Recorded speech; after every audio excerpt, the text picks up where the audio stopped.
every one of these smug blue bloods I scrub out makes the world a little cleaner. So you take revenge on people who only remind you of those snobs that ostracized you and your mother after that nasty business with your father. Is that also the reason why you sent a deadly present to Nishimura's wife? Miss Croft, what do you think about this outfit? I look like a cat, don't I? A cat? Well, with a set of ears and a bit of makeup perhaps. You find them in the small cabinet above one of the clothes racks. Okay, thanks. You're welcome. Where were we? Oh yes, you were moralizing, but I don't care. To you, I'm just an ordinary villain. Those pretty eyes of yours see only black and white. But the world is a crueler mistress than I. Those genteel bastards disowned my mother and me before the headlines even hit the papers. Now I'm going to show my gratitude by raining fire and destruction down upon their pedigreed heads. And now? Much better. Yes, almost like a real cat. I'll help you. Meow. Shit, aren't cats supposed to land on their feet? I've got it. Let's get out of here.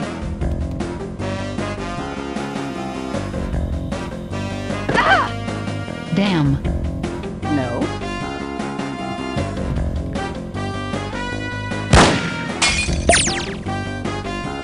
Oh, bad luck.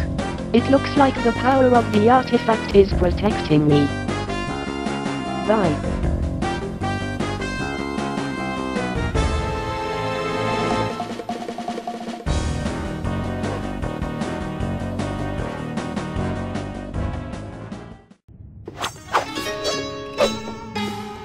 Your clan found the spy by the bridge, and she's still alive.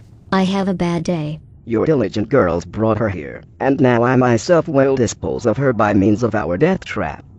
And you better be obedient next time, or do I need to remind you who saved your life all these years ago?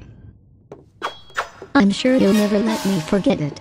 I advise you to be more careful from now on, or else you'll have to live with the consequences.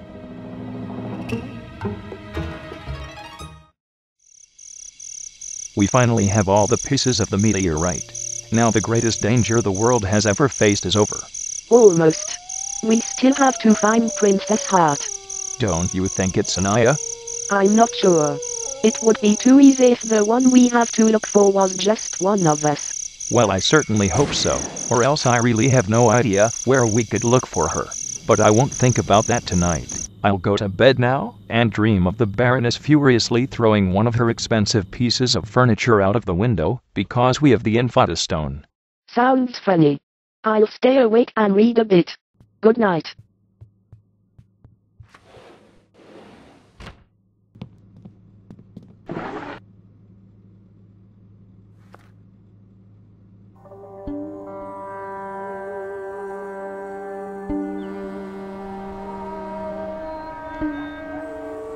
Oh no, the reporters again.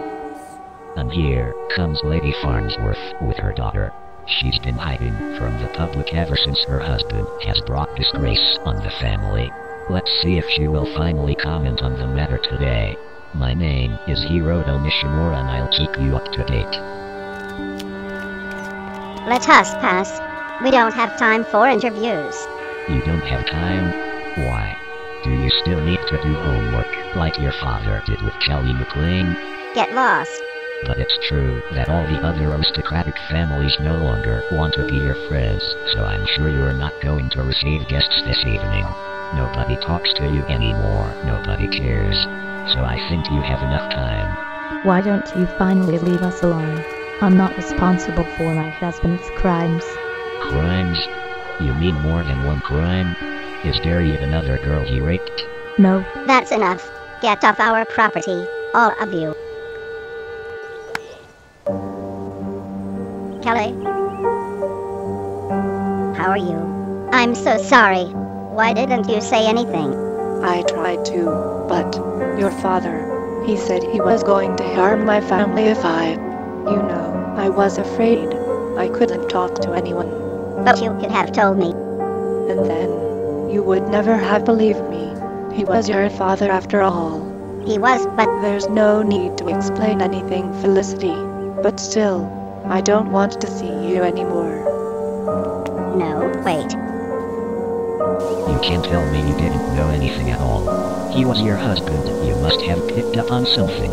Maybe your friends were right to disown you. Maybe you're not as innocent as you say. Be honest, did you take part in the rape? Leave me alone already.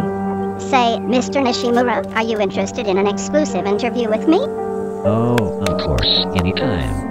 What do you have to say? Justice. Now piss off. And if you ever harass my mother again, I swear I'll make your life a living hell. As if it was not incriminating enough that the man of the house is a deviant rapist, now the daughter turns out to be violent. This is going to be the story of the century.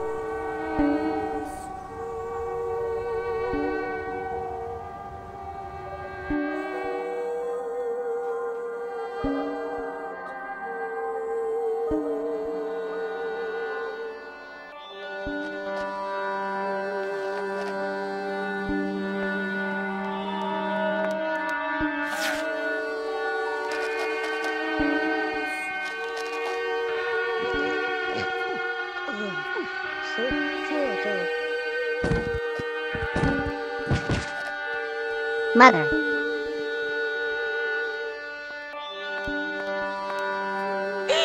No, Mother.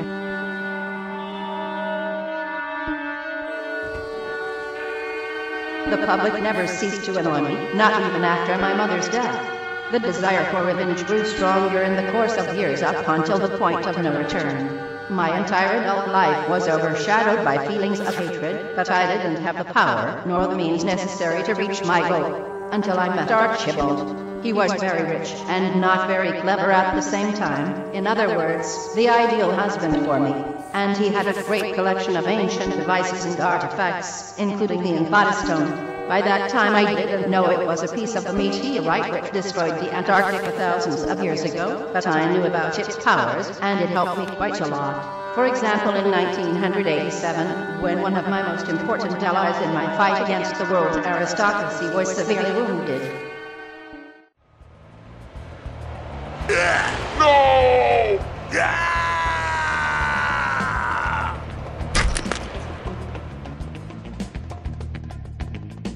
Dimitri, what happened? I can't believe it. I failed. Hang on. What's going on here? Who are you? Your personal guardian angel. You owe me your life, you see? But I think there's something you could do for me in return. I also saved a poor orphan boy who had been wounded by a Volcavalier that day. I felt sorry for him because he was not a part of the wealthy bunch I had invited to my flea market of deadly dresses, and as I found out later, the only reason why he had been there was to steal from those arrogant snobs. It was a good choice to rescue him by means of the Infata Stone, a stone which can heal all kinds of injuries. But it was only thanks to Neda that I discovered the true nature of this stone. It was about 2 years later, I believe, when a voice spoke to me in my dreams, frequently telling me the coordinates of a specific location in the South Pacific. I went there and found that woman buried alive under a heavy pillar that she couldn't lift on her own. After I had freed her, she told me about her plans to take over the world and that she could help me to take revenge on mankind if I helped her to recover the other pieces of the meteorite in return. I had nothing to lose, and so I agreed. Nutla kept her promise and I became very powerful, which was good, because I had a victim in mind that I hadn't been able to harm before. He wrote on Ishimura, that arrogant reporter. I took everything he loved from him, except for his son, Naru, who somehow managed not to get killed by the deadly present I sent him. The explosion killed his wife instead. But I reached my goal nevertheless. One day Hiroto got so depressive that he committed suicide by shooting himself, just like my father did when we didn't give him any peace. But I'm still thirsting for revenge, and it seems like Claudia is the last piece of this puzzle. Nat always knew that Claudia is the angel of darkness. I don't know how, but it's not uncommon for Nutla to just know things. And I set out for Silent Dragon to look for Claudia. The zombie crisis caused by Umbrella had already taken over the city by that time, and and there were some annoying operatives of Unity who were sent to arrest me. I had to distract them, so I told Dmitry Volkov and Nick Wagner to blow up the Umbrella factory, which made Unity believe that I was trying to conceal Umbrella's errors. And while Kate Archer, Lara Croft, and that dominatrix were determined to hinder this, I could relax and concentrate on my real assignment. Ada, the Baroness wants you to come to the orphanage as soon as possible.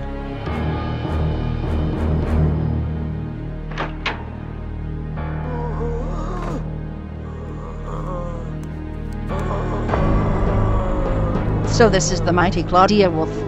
I'm sure you've known better days. But Natla can fix that. Claudia had fallen victim to the T-virus, and if I had arrived only one day later, who knows where we would be today. But Natla was able to turn Claudia back into a normal person, although it seemed so unlikely. And that's why I believe that ruling the world along with the two of them is not only a possibility, but my destiny. A bit power mad, aren't you?